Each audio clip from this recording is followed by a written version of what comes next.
गंगा का पानी बढ़ रहा है और हम लोग समुचित उपाय कर रहे हैं कि अगर किसी तरह का आपदा की स्थिति बनती है तो हम लोग उससे कैसे निपटेंगे।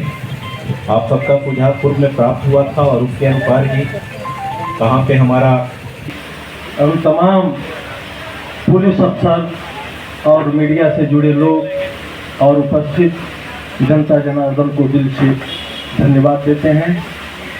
आगे श्रीमान से मुझे कहना है कि पिछली बार भी हम लोग बाढ़ राहत इस मीटिंग में उपस्थित हुए थे, संयोग से बाढ़ नहीं आई, लेकिन इस बार ज़्यादा से ज़्यादा उम्मीद है कि बाढ़ आएगी।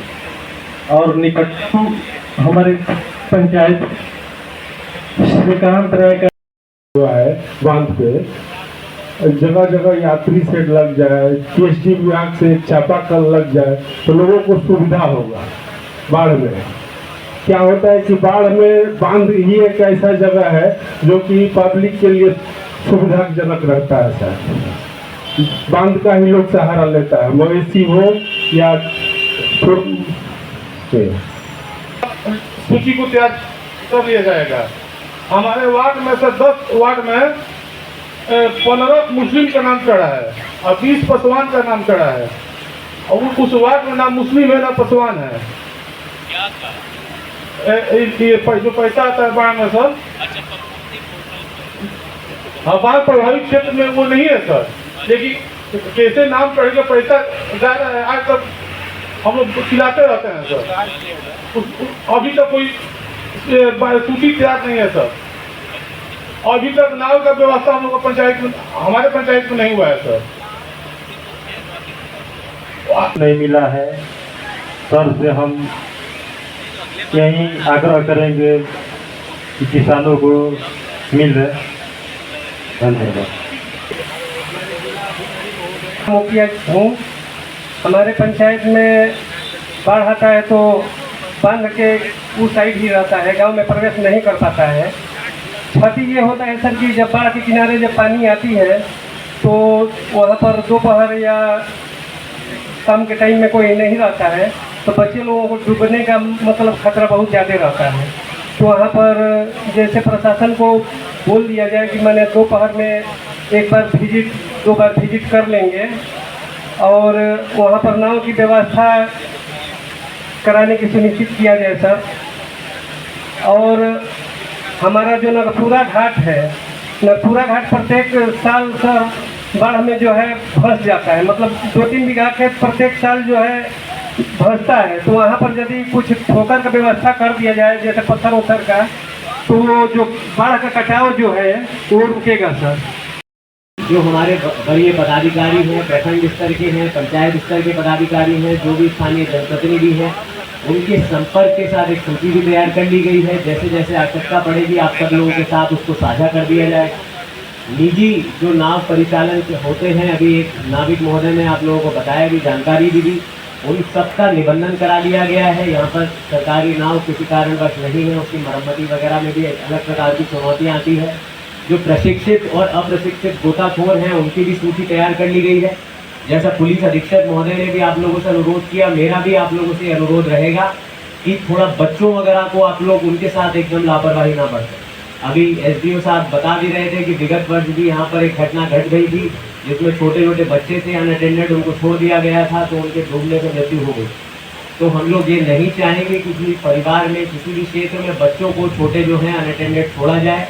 और हम लोग आप लोगों से ये कम से कम उम्मीद करें, सभी जनप्रतिनिधि भी यहाँ पर उपस्थित हैं, आप लोगों को भी मेरा सुझाव होगा कि क्षेत्र में आप लोग ये बोले कि भाई क्योंकि पानी का जल स्तर कभी भी बढ़ने की संभावना रहेगी तो बच्चों को इस मतलब विशेषकर ये 5, 7, 10 दिन अगले जो रहेंगे काफ़ी थोड़े चुनौतीपूर्ण रहेंगे, तो उनको अनअटेंडेड ना छोड़ा जाए जिससे किसी भी आकस्मिक घटने की कोई संभावना हो।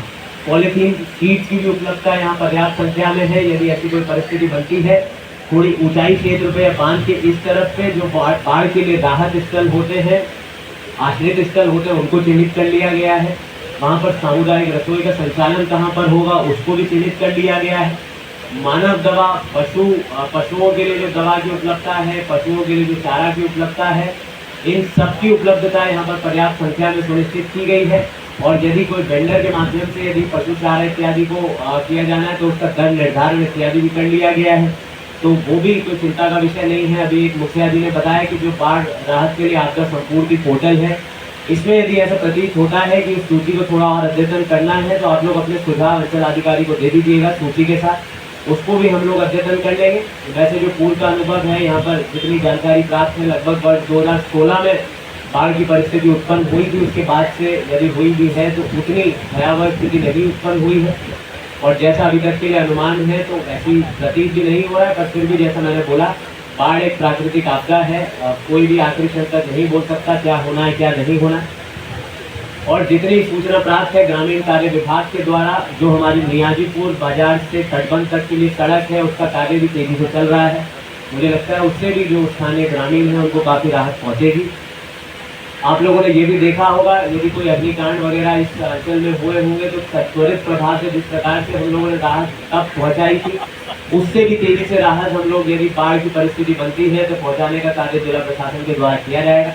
मैं फिर से ये अनुरोध करूंगा, जितना सहयोग जो स्थानीय जनप्रतिनिधि हैं, स्थानीय नागरिक हैं, ग्रामीण हैं, जितना सहयोग आप लोग जिला प्रशासन का करेंगे, उतना ही तीव्रता से, उतना सहूलियत पूर्वक हम लोग आप लोगों तक जो भी राहत का कार्य है वो पहुँचाएंगे।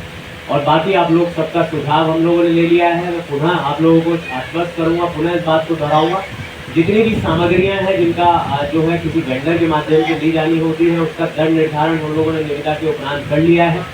और जितनी भी सामग्री है, जितनी भी जो है राहत आप लोगों को जिला प्रशासन, अनुमंडल या प्रखंड प्रशासन के स्तर से पहुँचाई जानी है, उसके लिए भी निरंतर अनुमंडल पदाधिकारी ने भी यहाँ पर आकर आप लोगों के साथ समीक्षा कर ली है, उसके लिए भी तैयारियाँ कर ली गई है।